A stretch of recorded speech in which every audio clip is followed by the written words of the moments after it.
Hi, my lovelies. Welcome back to the channel. I am Cassandra, your media chick, and if it's trending, you would definitely find it here on this channel. Please subscribe if you're yet to subscribe, and don't forget to also click on that bell so that you'll be the first to know anytime there is gist. So big news came in this week. Yolanda Saldívar, the woman who took the life of the queen of Tejano music, Selena Quintanilla, was denied parole. This decision comes nearly 30 years after her shocking crime. Now, Yolanda, who was sentenced to life in prison for murdering Selena in 1995, became eligible for parole this year. Many were worried about the possibility of her release, but the Texas Board of Pardons and Paroles just ruled against it. She will now have to wait until 2030 for her next review. A parole is a conditional release of a prisoner before they complete their full sentence. It allows them to serve the rest of their time outside of prison under strict supervision and specific conditions. Now let's go back to the beginning. Who was Selena Quintanilla? Selena Quintanilla was a Mexican-American singer, songwriter, and fashion icon known as the Queen of Tejano music. She was born on April 16, 1971 in Lake Jackson, Texas, and became one of the most influential Latin artists of all time. Her music blended Tejano, cumbia, pop, and R&B, helping to bring Tejano music to mainstream audiences. Selena was the youngest child of Abraham Quintanilla Jr. and Marcela Zamora. Her father, a former musician, recognized her talent early and formed the family band, with Selena as the lead singer, her brother AB as the bassist and songwriter, and her sister as the drummer. They started performing at local fairs, weddings, and restaurants, facing initial rejection because Tejano music was a male-dominated genre. However, Selena's charisma and unique voice quickly gained attention. By the late 1980s, she had won the Tejano Music Award for Female Vocalist of the Year, a title she would hold for nearly a decade. In 1989, Selena signed with EMI Latin and her career skyrocketed. Her albums in 1990 and 1992 gained popularity. The 1992 album featured her breakthrough hit, Como la Flor, which became one of her signature songs.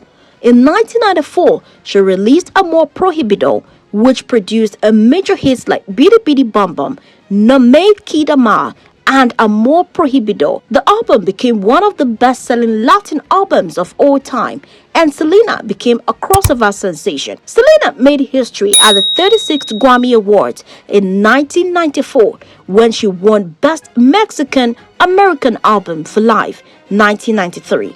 She was the first female Tejano artist to win a Grammy. The album was a live recording from one of her concerts and helped cement her as a major Latin music star.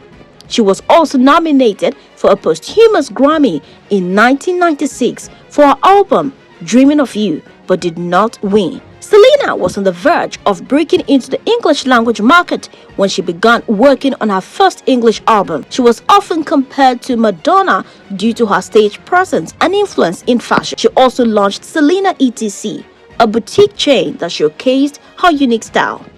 Selena Quintanilla was married to Chris Perez, the guitarist for her band. They fell in love while touring together, but Selena's father, Abraham, disapproved of their relationship, fearing it would distract her from her career. Despite this, Selena and Chris eloped on April 2nd, 1992. After the marriage became public, her father eventually accepted Chris as part of the family. Their relationship was strong, and Chris has since spoken about how deeply they loved each other. After Selena's death, he struggled with grief but later wrote a book about their relationship titled To Selena with Love. On March 31st, 1995, at just 23 years old, Selena was murdered by Yolanda Saldívar, the president of her fan club and manager of her boutiques.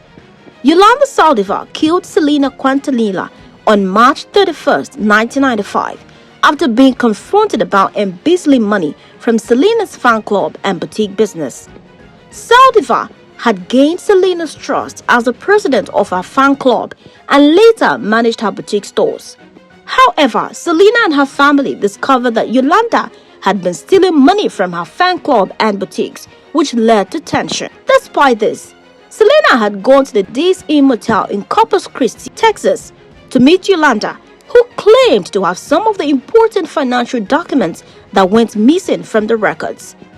During their meeting, Yolanda pulled out a gun and shot Selena in the back as she tried to escape.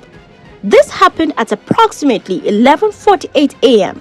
Selena ran to the motel lobby to get help but collapsed, and she tragically died at the hospital from blood loss. After the shooting, Yolanda locked herself in her truck with a gun for nearly 9 hours, threatening to take her own life before finally surrendering to the police. Many believe Yolanda killed Selena out of jealousy and obsession, as she was losing control over Selena's life.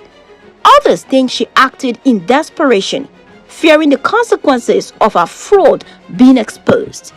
Either way, her actions ended the life of one of the most beloved Latin artists in history.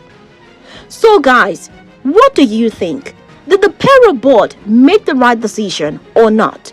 Should Yolanda Saldívar ever be released? Let's talk about this in the comments. What do you think about the story?